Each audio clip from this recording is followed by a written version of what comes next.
එහෙමනම් දැන් තියෙන්නේ මොඩල් එක ට්‍රේනින් වෙන කෝඩ් එක ගහන්න. ඊට පස්සේ මම ගහන්නම් number of total steps. දැන් අපි ට්‍රේන් ලෝඩ් එකක් ගහුවනේ. එතකොට ට්‍රේන් ලෝඩ් එකේ තියෙන ඔක්කොම ට්‍රේන් කරන්න ඕනේ. එහෙනම් length එක ගන්න පුළුවන් ට්‍රේන් data loader එකේ. ඊට පස්සේ for epoch in range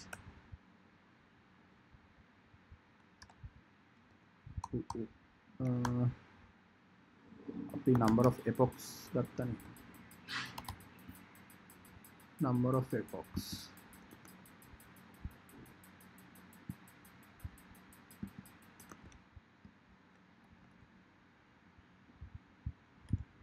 හරි for I ඊට පස්සේ මෙතන අපි image එක ගන්නවා images ටිකයි labels ටිකයි in මේක එකින් එක indexes යන්න පුළුවන් enumerate එකේ train data loader එකේ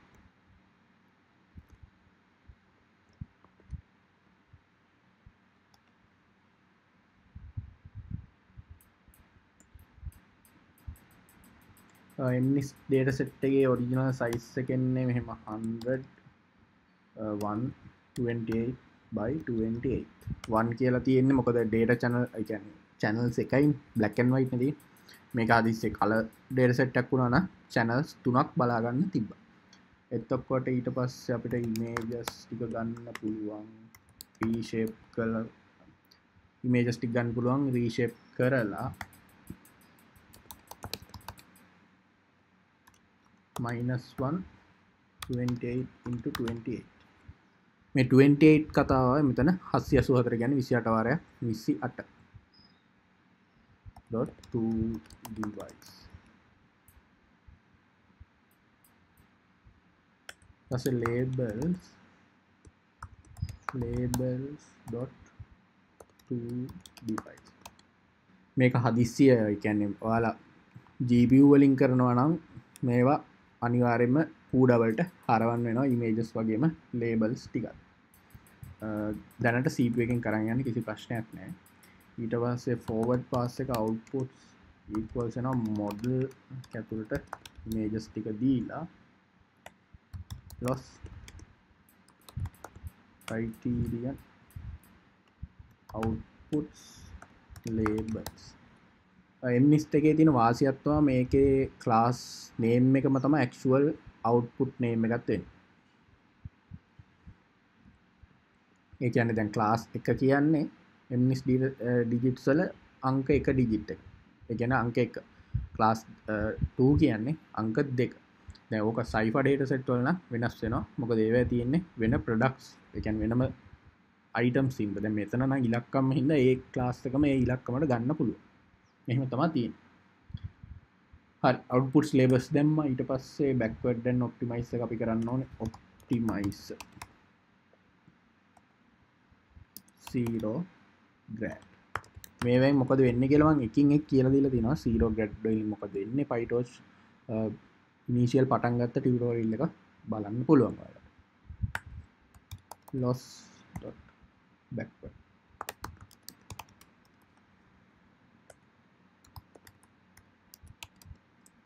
optimizer.step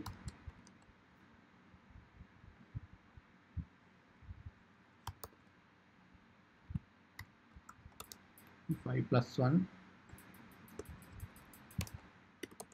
100 අපිට මෙතන epochs වලින් epochs වලට print එකක් වෙන්න පුළුවන්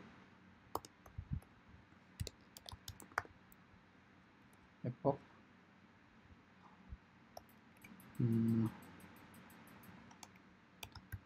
epoch plus 1 අපිට මෙතන number of epochs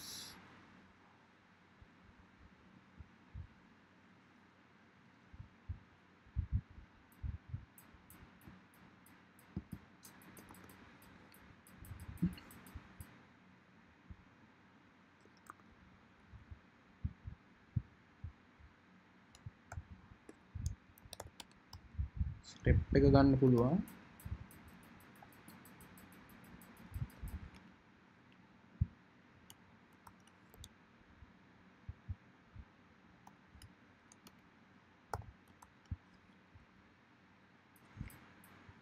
total steps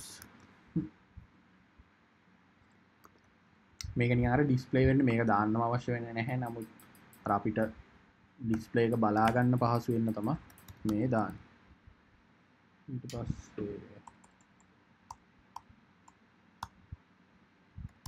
loss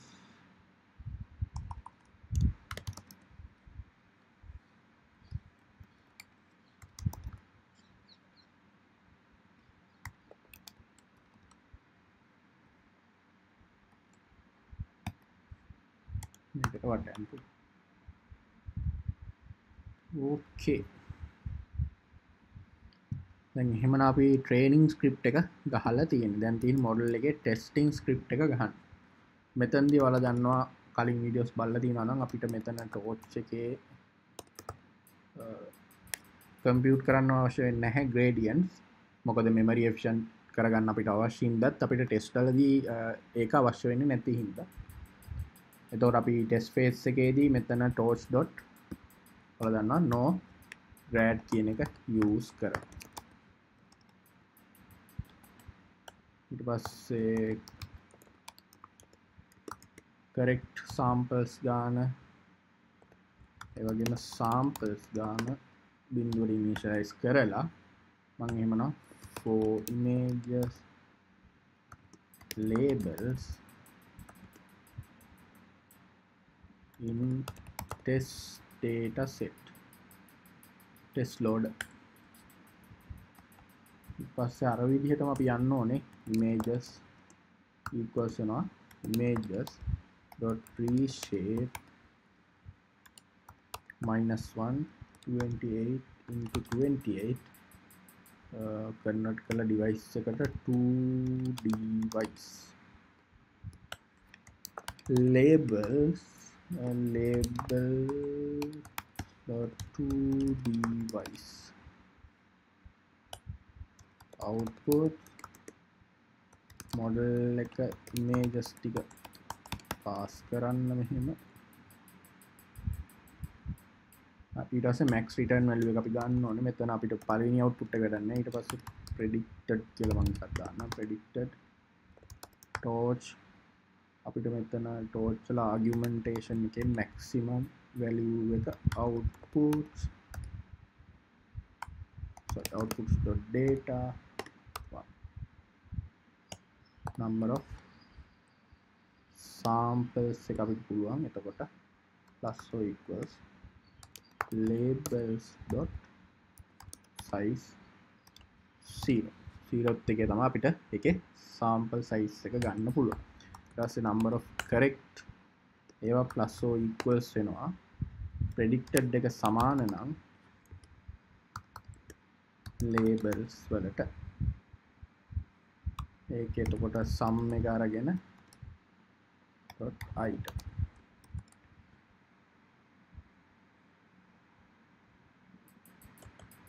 ඊට පස්සේ accuracy එකක් අපිට දෙන්න පුළුවන් 100 into number of correct බෙදන්න පුළුවන් number of samples. ඊට පස්සේ print accuracy මම නිකන් මෙහෙම දාන්න. එතන f එක එන්න ඕනේ.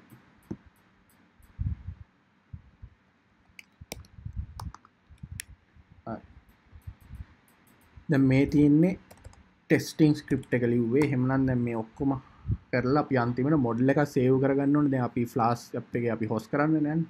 මොඩල් එක සේව් කරන්න. එතකොට torch.save මොඩල් එකේ state dict මෙතන ඔයාලා කැමති නමක් දෙන්න ඕන .pth එහෙම නැත්නම් PyTorch extension එකත් එක්ක ms ffn.pth එහෙමනම් පොඩ්ඩක් go through කරමු. අපි torch එකට අවශ්‍ය දේවල් ගත්තා, fill image එක ගත්තා, device එක CPU දැම්මා, ඊට පස්සේ parameters ටික set කරා, transformers ටික කළා, මේ ටික කළා, අපි data set එක download කළා, neural network එකක් ගැහුවා, hidden layers එකක් තියෙන. ඊට පස්සේ මේකේ forward pass එක ගහලා model එකට initialize කරලා input size ටිකයි 8 එක, ඊට පස්සේ loss function එකයි optimize එකයි add කරලා total steps ගාන හදලා epoch එකෙන් ගිහිල්ලා images labels ගණන් enumerate කරලා reshape කරලා labels ටික images ටික ඔක්කොම device එකට convert කරලා ඒ ටික කරා. ඊට පස්සේ test එකත් ගහලා තියෙනවා. ඊට පස්සේ load model එක save කරනවා. මොනන් දැන් තියෙන්නේ මේක රන් කරලා බලන්න.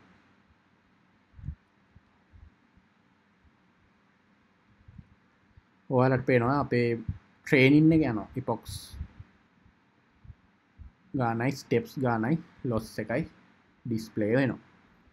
දැන් අපි බලමු මේක හරියටම වැඩ කරොත් model එක save වෙන්න ඕනේ mnist_ffn.pytorch කියන extension එක යටතේ.